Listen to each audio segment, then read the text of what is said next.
Hello दोस्तों, आपका फिर से स्वागत है सूर्यवंश में। आप देख रहे हैं क्राइम अलर्ट सीरीज। से मना कर दो।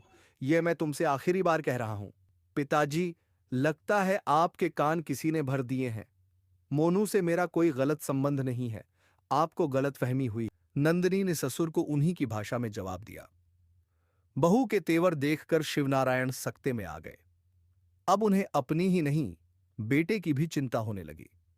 दरअसल शिवनारायण के कोई औलाद नहीं थी।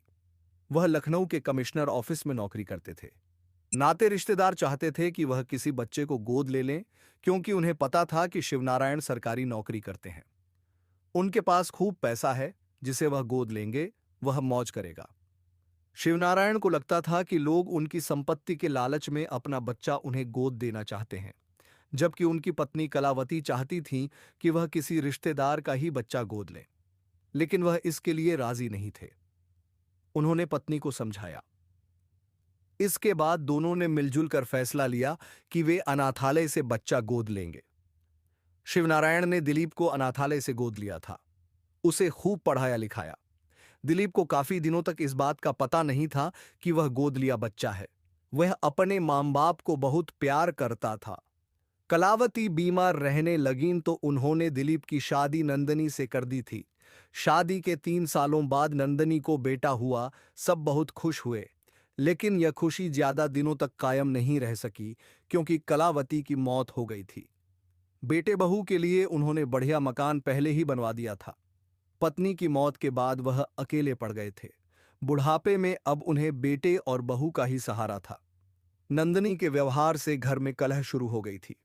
वह ससुर से खुलकर लड़ने लगी थी। इस बात को लेकर शिवनारायण को बहुत तकलीफ थी। अपनी यह तकलीफ वह गांव वालों से व्यक्त भी करने लगे थे। गांव वालों ने उन्हें समझाया तो उन्होंने कहा, बहू मेरी हत्या भी करा सकती है। गांव वालों को लगा कि बुढ़ापे की वजह से वह ऐसा सोच रहे हैं, इसलिए किसी ने उनकी बात को गंभीरता से नहीं लिया। 25 सितंबर की सुबह गांव के बाहर खेत में शिवनारायण की लाश पड़ी मिली। इस बात की सूचना उनके बेटे दिलीप और पुलिस को दी गई। घटनास्थल पर पहुंचकर दिलीप पिता की लाश से लिपटकर रोने लगा। वह बार बार यही कह रहा था कि नंदनी ने इन्हें मरवा दिया। मिले तो देर रात तक वह उन्हें खोजता रहा। परेशान होकर वह घर आ गया। सुबह गांव वालों से पता चला कि पिता की हत्या हो गई है, तो उसकी समझ में आ गया कि नंदनी ने ही पिता को मरवाया है। 5 घंटे के अंदर ही थाना निगोहा पुलिस ने जिस तरह से सबूतों के साथ हत्या का खुलासा किया, उससे लोगों में एक भरोसा जागा गया। नंदनी और मोनू को गिरफ्तार करके पुलिस ने जेल भेज दिया।